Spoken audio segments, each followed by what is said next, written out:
What exactly is the modern human's diet like? With the amount of increased globalization and trade, the amount of variety that is available to us as a human species, especially in the Western world, is absolutely massive. Yet what does the diet look like in the Western world? If you're on self-improvement and you're exposed to this kind of content, you're probably aware that it's pretty bad, full of trans fats, full of sugar, full of stuff that's just not good for your bodies, yet we're living the longest. And I'll get to why that is in maybe a couple minutes time. But what I find so interesting is that even though in the modern day, many people's diets consist of just pain and suffering, 300 years ago, many people would have eaten foods that were only available in their local area to be grown and harvested, and meats in the pasture farms and stuff. They could only have what was sort of local to them. And they still got this sort of recommended daily intake of vitamins. They wouldn't really suffer that much. Despite what you may believe, people in the past used to live quite long ages if they made it past childhood. People would live till ages of like 100 because they weren't exposed to like environmental toxins. But because of things like infant mortality, the life expectancy is brought down quite a lot, because as a child exposed to sort of the natural environment, as you've literally just been born, like a week, days old even, it's less likely that you're going to survive, because you're not really, hopefully you kind of understand what I'm saying by that infant mortality used to be quite high because we weren't necessarily as hygienic as we were back then as we are now. That's probably the main reason infant mortality is as low as it is now, simply because of things like hospital hygiene, and hygiene in general is probably the thing that sort of actually made our life expectancy increase, even though it probably should have decreased considering our lifestyle and our diet choices and everything else that sort of happens inside of our life.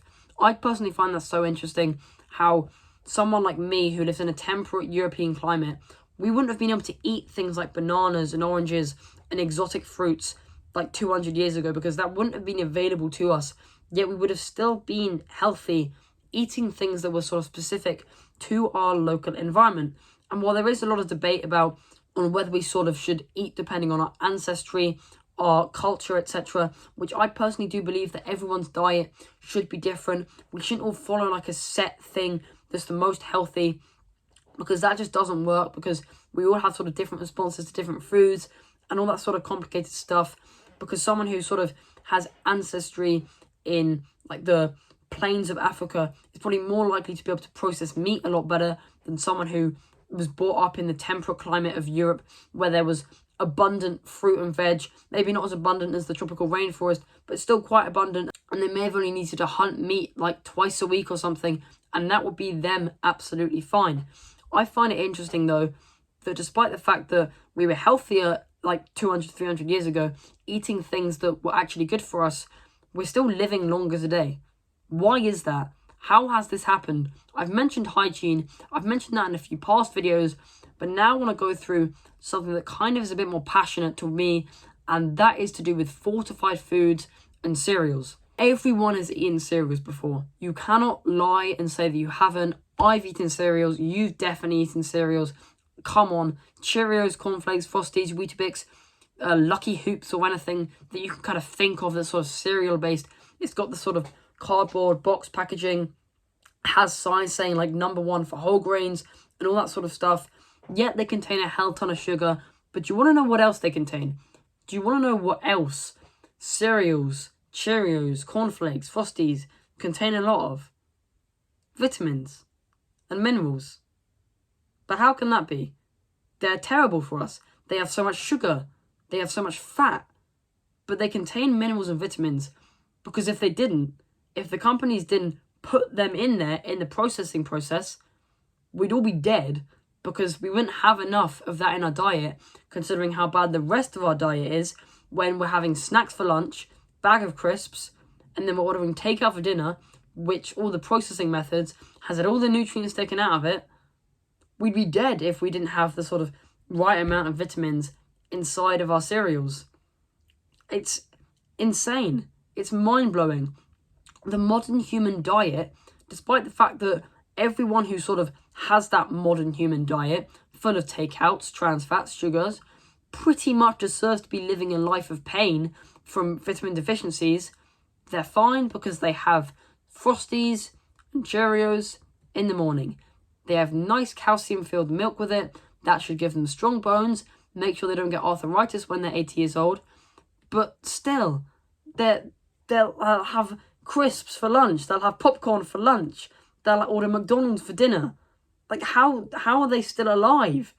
They're not getting the right amount of vitamins, obviously from certain types of things, like fruits and veg, eggs, meat, where vitamins and minerals normally are. They get them from their cereal. Like, that's so insane to me.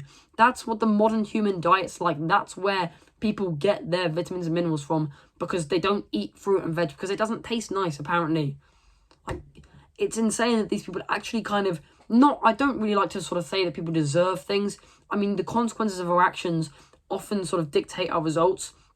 But these people, due to sheer ignorance and uneducation, they deserve to be living a life of pain with the diet that they eat, because they make awful choices because of a lack of education. But they're still alive somehow because they have fortified cereals. But there are a few other foods that I'm going to talk about in this video that are also fortified, and one of the main ones is fizzy drinks and like soda, pop, all that kind of stuff. Fanta cans, Coke cans, they all contain vitamin C. The government, the laws, requires them to put vitamin C inside of their foods, and not their foods, but their drinks, sorry, because people drink them so much, more often than actual healthy stuff, like actual unprocessed fruits, actual unprocessed vegetables. They have to put the vitamin C that's normally found inside of unprocessed fruits and veg in that drink, because otherwise people would be deficient in vitamin C and they'd suffer from scurvy and a load of other horrific diseases that would just cause them a life of misery and pain. They have to put it in the fizzy drinks because otherwise people would live a life of misery and pain due to their own specific diet choices, which are absolutely abhorrent when you kind of come to think about it in this way. It's insane to me. We live a life where our diet consists of sugary cereal that's fortified. We have crisps for lunch. We have takeout for dinner. But we're still alive somehow. Our life expectancy is still high in the Western world because of hygiene and fortified foods. That is just like utterly insane to me, that we actually have to sort of get our vitamins and minerals from things like Frosties that contain, you pick up a Frosties like crisp out of your bowl of cereal, you can see the sugar on the thing. It's like, does no one understand what's going on here? I really hope that someone can resonate with me on this, that someone can understand what I'm trying to say and trying to sort of get into your heads, especially if you are someone that may have previously or currently even lived that kind of diet and lifestyle, because it's not going to end well for you. Well, it is going to end well for you, but it's still not going to end well for you because you're gaining weight from other things that you're just about on the edge of living because you have Frosties for breakfast, which contain vitamin B3 or whatever. That means that you actually don't have a bunch of deficiency diseases. Mind-blowing. Sorry if I'm like waffling at all in this video, but I just really want to stress this to you. Things like white bread, white rice, refined carbohydrates, all of them contain things like fortified vitamins, iron, calcium, because that's all that the majority of people eat because they're so accessible. Like white bread, white rice, everyone eats that. I haven't eaten white bread personally for like 6 to 7, 8 months now. I don't ever really eat it all that often, but what's interesting is that when people do eat that, they have that in their sandwiches, etc. They are still getting vitamins from that. It's meaning that they're alive, but they probably shouldn't be because they're making pretty bad diet choices. They don't deserve death. They don't deserve diseases because normally it's due to a lack of education. But that's also what I'm trying to give you on this channel. Just know that realistically, with your diet, analyze your diet. What do you have for breakfast? What do you have for lunch? What do you have for dinner? Think to yourself, where are the vitamins? Where's the health inside of my diet? And do I deserve to be living a life of pain and suffering from things like pellagra, beriberi, scurvy, a few other deficiency diseases, because I'm not actually getting enough vitamins in my diet, yet I'm still fine because I am getting enough vitamins in my diet just from things like Frosties and Cheerios. Like, that is just absolutely insane to me. I hope you can kind of reanalyze your diet, understand a few of the steps need to be taken to actually do this. Because even though, yeah, you may be fine if you continue to eat things like Frosties and Cheerios, it's the sugar in it and the other stuff in it that I've talked about in a few other videos just isn't good for you in general, and you need to transition off of that. I will give you one tip of this video, as well as a few of the other things that I said on this channel. Eggs. Have eggs for breakfast. Eggs for breakfast will save your life. Contains more than all the stuff that you could find in fortified cereals. Way more. You look on some of the science videos that say, like, what this vitamin is, what foods this vitamin is found in. Eggs and, like, meat pretty much always appear on those things. Eating eggs and meat on a daily basis, you'll be fine. Instead of ordering, like, processed meat, which doesn't have any vitamins because it's been through so many processing steps, as well as, like, processed carbs and burger buns and rice and white bread. I hope you understand what I'm trying to get at you here, and to say that you do need to actually get the right amount of vitamins from the right places in your diet. Otherwise, your life won't be very fun, because while you will get enough stuff in your diet, as you age, as you get older, your metabolism slows, you'll need more of this stuff. And because your diet, you're literally on the edge of being deficient in some of these diseases, it's not going to end well for you as you age and get older and your body slows down.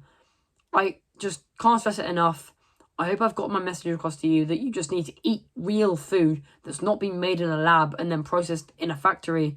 And that's about all I've got to say, to be honest, for this video. So I hope you enjoyed, and I highly recommend subscribing, because I love this community of young tribal people who are willing to improve themselves so much more than they already have. And good luck.